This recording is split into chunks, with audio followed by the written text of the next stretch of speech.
இன்றைக்கி நம்ம கேதார்நாத் போகிற சீரீஸில் 2137 கிலோமீட்டர் 3லேருந்து 4 மணி நேரத்தில் நம்ம ஃப்ளை பண்ணிவிட்டு நம்ம பெங்களூர் டு டெல்லி போக போகிறோம்.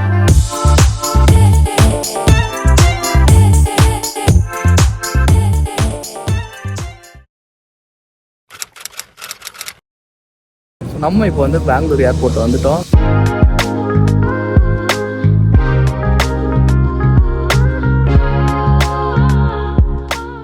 நம்ம போன வீடியோலேயே பெங்களூர் ஏர்போர்ட்டில் நம்மளாவே எப்படி செல்ஃப் போர்டிங் பாஸ் எடுக்கிறது, அது மட்டும் இல்லாமல் செல்ஃப் செக்இன் பண்ணுறதுக்கான டோக்கனை எப்படி வாங்குறது எல்லாமே பார்த்தோம். பார்க்கல அப்படின்னா மேலே டிஸ்கிரிப்ஷனில் லிங்க் இருக்கும், போய் வீடியோ பார்த்துட்டு வாங்க.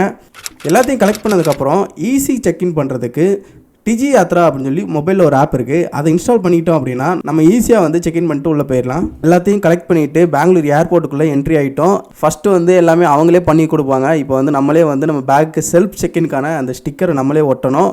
ஒட்டிட்டு நம்ம போய் செல்ஃப் செக்இன் வந்து நம்மளே பண்ணிக்கலாம். இப்போ பார்க்குற பேக் வந்து அடுத்து நம்ம டெல்லியில் தான் பார்ப்போம். ஆமாங்க, இப்போ நம்ம செக்இன் பண்ணுற இந்த பேக்கை வந்து அடுத்து வந்து நம்ம டெல்லியில் தான் பார்க்க முடியும். இந்த செல்ஃப் செக்இன் இடத்துல ஒரு இண்டிகோ ஸ்டாஃப் இருப்பாங்க. இல்லை நமக்கு வேணும்னா நம்மளே கூட செல்ஃப் செக்இன் பண்ணிக்கலாம்.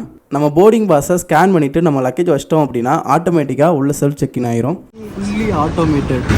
ஸோ நம்ம செக்இன் பேக்கேஜ்லாம் கொடுத்துட்டு நம்ம வந்து போர்டிங் பாஸ் வச்சு நம்ம ஃப்ளைட் ஏற போகிறோம்.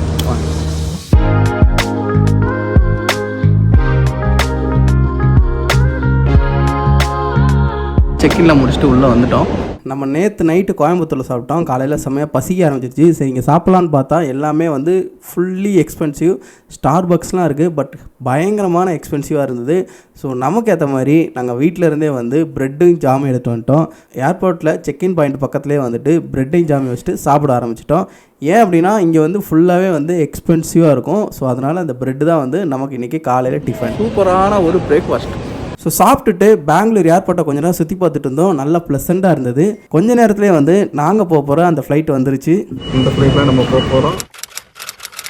ஸோ இந்த ஃப்ளைட் சார்ஜ் பெங்களூர் டு டெல்லிக்கு ஒரு ஆளுக்கு வந்து 6600 ருபீஸ் ஆச்சு. இண்டிகோ ஃப்ளைட் நாங்கள் வந்து 1.5 மாதத்துக்கு முன்னாடியே புக் பண்ணிட்டோம். பட் எந்த டிஃப்ரெண்ட்டுமே இல்லை. கடைசி நாள் புக் பண்ணவங்களுக்கும் எங்களுக்கும் ஒரே மாதிரி டிக்கெட் ப்ரைஸ் தான் வந்தது. ஒன்றும் பெரிய வித்தியாசம் இல்லை. பட் ஒரு ஆளுக்கு வந்து 6600 ருபீஸ் ஆச்சு.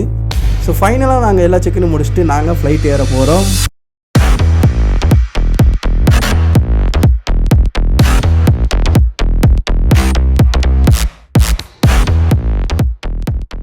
ஸோ உள்ளே வந்துட்டு நம்மளோட ஹேண்ட் லக்கேஜை வந்து மேலே வைக்கிறதுக்கு ஒரு ஸ்பேஸ் வச்சுருப்பாங்க. அதில் நம்மளோட ஹேண்ட் லக்கேஜை வச்சுட்டு ஃப்ரீயாக நம்ம உட்காந்துக்கலாம்.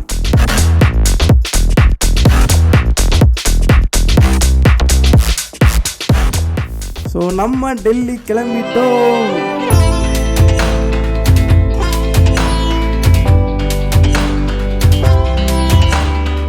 ஸோ வானத்தில் மேகத்தை ரசிச்சுக்கிட்டே நம்மளோட டெல்லி பயணம் நல்லபடியாக ஸ்டார்ட் ஆயிடுச்சு.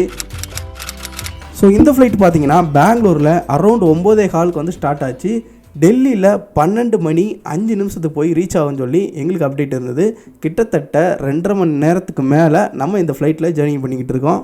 நாங்கள் போகிற இந்த ஃப்ளைட்டில் ஃபுட்டெல்லாம் எதுவுமே அவைலபிள் கிடையாது. வேணும்னா வந்து தண்ணி கேட்டால் கொடுப்பாங்க. தண்ணி குடிச்சிட்டு 2.5 மணி நேரத்தில் நாங்கள் வந்து டெல்லியை வந்து ஃபைனலாக ரீச் பண்ணிட்டோம்.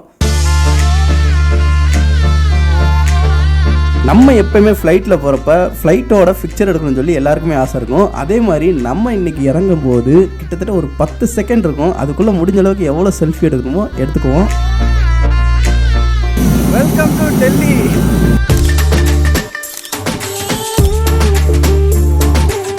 நமக்கு கீழே இறங்கினதுமே கரெக்டாக 10 செகண்ட் டைம் இருந்தது. அதுக்குள்ளேயுமே வந்து தேவையான அளவு செல்ஃபிஸை வந்து நாங்கள் எடுத்துக்கிட்டோம். டைம் பார்த்தீங்க அப்படின்னா 11:41. கிட்டத்தட்ட சீக்கிரமே வந்துட்டோம். வெதர் பார்த்தீங்க அப்படின்னா 42 டிகிரி இருக்குது. செம்ம ஹாட்டாக இருக்குது. இந்த இண்டிகோ ஃப்ளைட்டாக நம்ம வந்தோம். நம்ம பெங்களூரில் ஏறும்போது 21 டிகிரி இருந்தது. நல்லா ப்ளசண்ட்டாக இருந்தது. பட் நம்ம டெல்லி இறங்கினதுமே 42 டிகிரிங்க. சரியான வெயில். ஃப்ளைட்டில் இருந்து இறங்கினதும் நம்மளை இந்த மாதிரி ஒரு பஸ்ஸில் வந்து கூட்டு போவாங்க. நமக்கு இந்த பஸ்ஸுக்குள்ளேயும் ஏர்போர்ட்டுக்குள்ளேயும் மட்டும்தாங்க வந்து சேஃப்டி. ஏன்னா இங்கே மட்டும்தான் சில்லுன்னு ஏசி இருக்கும். வெளியே போனோம்னா சரியான வெயில். ஸோ பார்ப்போம் நமக்கு என்ன எப்படி இருக்குது அப்படின்னு. நாங்கள் ஃப்ளைட்டை விட்டு இறங்கிட்டு இந்த இடத்துல வந்து நம்ம லக்கேஜை வந்து எடுக்கிறதுக்கான இடம். நம்ம முன்னாடியே சொன்ன மாதிரி பெங்களூரில் போட்ட பேக்கை நம்ம டெல்லியில் வந்து நம்ம எடுத்துட்டோம். பேக் எடுத்துகிட்டு வெளியே வந்தால் நினச்ச மாதிரியே வந்து வெயில் சரியான வெயிலாக இருக்குது. தாங்க முடியல. சரி என்ன பண்ணலாம் அப்படின்னு பார்க்குறப்ப ஃபஸ்ட்டு வந்து பசிக்க ஆரம்பிச்சிருச்சு. ஸோ ஃபஸ்ட்டு வந்து நம்ம சாப்பிட போகலாம் அப்படின்னு சொல்லி நாங்கள் டிசைட் பண்ணி சாப்பிட போயிட்டோம். செம்ம வெயிலுங்க. டெல்லியில் வந்து இறங்கிட்டோம். 42 டிகிரி வெயில், சரியான வெயில். ஸோ லஞ்ச் பார்த்தீங்க அப்படின்னா டெல்லிக்கே உரித்தான ரொட்டி வந்து நாங்கள் சாப்பிட ஆரம்பிச்சிட்டோம். இப்போதான் சாப்பிட்டோம், ஒரு ரொட்டி சாப்பிட்டுட்டு நம்ம அடுத்ததான் வந்து ஹரித்வார் கிளம்பிட்டு இருக்கோம். ஹரித்வாருக்கு எதில் கிளம்பிட்டோம் அப்படின்னா ஃபர்ஸ்ட் வந்து மெட்ரோக்கு போக போகிறோம். ஸோ மெட்ரோக்குள்ள வந்திருக்கோம். மெட்ரோக்குள்ள வந்ததுக்கப்புறம் தான் உசிரே வந்த மாதிரி இருக்குது, ஏன்னா அந்தளவுக்கு வெயில். ஸோ இப்போ வந்து நம்ம மெட்ரோ பிடிச்சி அங்கேருந்து பஸ் எடுத்து நம்ம ஹரித்வார் போக போகிறோம். A few minutes later.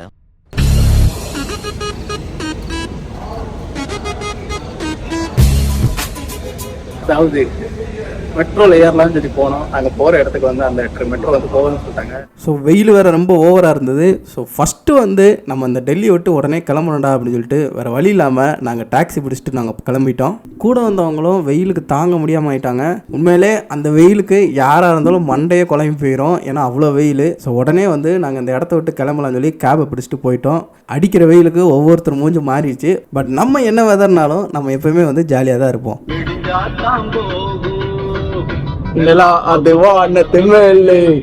பல்லானது ஓடத்து மேலே வந்தாடுது தேடுது ஒன்ன ஹொய்யாஹோ. டெல்லியில இருந்து கிளம்புனோம், மெட்ரோவில் போகலான்னு நினைச்சோம். பட் மெட்ரோவில் போக முடியல. ஸோ மெட்ரோவில் போகாமல் அடுத்து ஒரு கார் பிடிச்சிட்டு இந்த காரில் போகலாம் பார்த்தோம். அது எந்த கார் அப்படின்னு பார்த்தீங்கன்னா இந்த காரில் தான் டெல்லியிலேருந்து ஹரித்வார் போய்கிட்டு இருக்கோம். பேக்லாம் பார்த்துக்கோங்க, மேலே நம்ம ஃபுல்லாக பேக் பண்ணியாச்சு. ஸோ ஆக்சுவலாக டெல்லி டு ஹரித்வார் வந்து ஒரு கேபுக்கு பார்த்தீங்க அப்படின்னா 7000 ருபீஸ் வந்து கேட்டாங்க. நாங்கள் சண்டையெல்லாம் போட்டு குறைச்சி பார்த்தோம். அப்படியே வந்து 7500 கேட்டாங்க. ஃபைனலாக வந்து ஏதோ ஒன்று கொடுங்கடா அப்படின்னு சொல்லி, ஏன்னா வெயில் வேற சரியான வெயில், தாங்க முடியல. அந்த வெயிலே வந்து நாங்கள் சீக்கிரம் முடிச்சுட்டு கிளம்பலாம் அப்படின்றனால தான் இப்படி ஒரு கேப் எடுத்துகிட்டு நாங்கள் கிளம்பிட்டோம். இப்போ வந்து ஆன் த வே டு ஹரித்வாரில் இருக்கிறோம். இன்னைக்கு நைட்டு போய் நம்ம ஹரித்வார் சேர்ந்துருவோம். ஸோ இன்கேஸ் நீங்கள் வர மாதிரி இருந்தீங்கன்னா ஹரித்வாருக்கு பஸ்ஸோ இல்லை வேற ஏதோ ஒரு ஆப்ஷன் பிடிச்சிக்கோங்க. கேப் பார்த்தீங்கன்னா செம்ம ரேட் சொல்கிறாங்க. கிட்டத்தட்ட நாங்கள் ஏதோ 7 பேர் கிட்ட போகிறோம். 7 பேர் போகிறனால ஃபிக்ஸ் பண்ணுறதுனால ஒன்றும் பிரச்சனை இல்லை நினைக்கிறேன். பட் இந்த டிரைவர்ஸ்லாம் வந்து அந்தளவுக்கு கரெக்டாலாம் ஓட்டுறது இல்லை. நம்ம ஊர் அளவுக்குலாம் இங்கே வந்து வண்டி ஓட்டவே மாட்டேன்றாங்க. வண்டி ஓட்டிகிட்டு இருக்கும்போதே ஃபோன் எடுத்து யூஸ் பண்ணிக்கிட்டு இருக்கிறாங்க. ஒழுங்காக ப்ராப்பராலாம் வண்டி ஓட்ட மாட்டேன்றாங்க. திடீர்னு உள்ளே ஒருத்தன் வந்து போகிறான். ஒரு மாதிரி ரிஸ்கியான ஒரு ட்ராவல் தான் இந்த ட்ராவல். அது மட்டும் இல்லாமல் வெயில் ரொம்ப அதிகமாக இருக்கிறதுனால வந்து உள்ளே உட்காரவே முடியல, வெயிலுக்கு தாங்கவே முடியல. ஏசி ஃபுல்லாக வச்சுருந்தாலுமே வந்து எங்களால் வெயில் தாங்க முடியல. அண்ட் கூட வந்த ஃப்ரெண்டு சொன்னாங்க, இந்த ரோடு சைடில் வந்துட்டு எங்கேயாச்சும் ஏதாச்சும் பிரச்சனை வந்துச்சு அப்படின்னா வண்டி நிப்பாட்டி கன் எடுத்து சுற்றுவாங்களாம். அந்தளவுக்கு ஒரு மாதிரி டேஞ்சரான ரோடுன்னு சொன்னாங்க. இவங்க ஓட்டுற ஓட்டுக்கு நம்ம ஊர் எவ்வளவோ பரவாயில்ல, ஒருத்தங்க கூட வந்து ப்ராப்பராக ரூல்ஸ்லாம் வந்து ஃபாலோ பண்ணுறதில்ல. சம்மந்தமே இல்லாமல் பக்கத்தில் வந்து ஹார்ன் அடிச்சுட்டு போவாங்க. ஒரு மாதிரி ரேஷ் டிரைவிங்காக தான் ஓட்டிக்கிட்டு இருந்தாங்க. ரோட்டில் முன்னாடி போகிறவனும் சரி பின்னாடி போகிறவனும் சரி ரோடை அலாசிக்கிட்டே தான் ஓட்டிகிட்டு போவாங்க. ஒழுங்காக ப்ராப்பர் லேண்டில் வந்து ஓட்டிகிட்டு போகவே மாட்டாங்க. ஸோ இந்த ரோடு வந்து கொஞ்சம் ரிஸ்கியான ரோடு தான். ஒரு மாதிரியான ஹெக்டிக் டேவ் ஆயிடுச்சுங்க இன்றைக்கி வந்து. பட் என்னதான் இருந்தாலும் நாங்கள் ஹரித்வார் போக போக எங்களை வந்து சூப்பராக வந்து அந்த சன்செட் வந்து எங்களை வெல்கம் பண்ணிச்சு.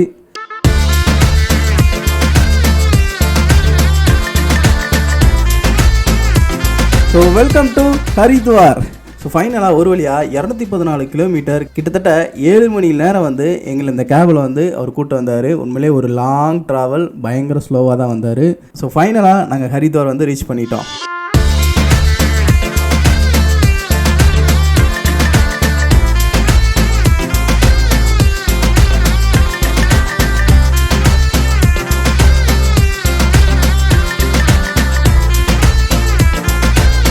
விஷயங்க மணி பார்த்தீங்கன்னா 7:20 ஆகுது ஈவினிங்கு. பட் வெளியே பார்த்தீங்க அப்படின்னா இன்னும் டார்க் ஆகலை, ஃபுல் லைட்டாக தான் இருக்குது.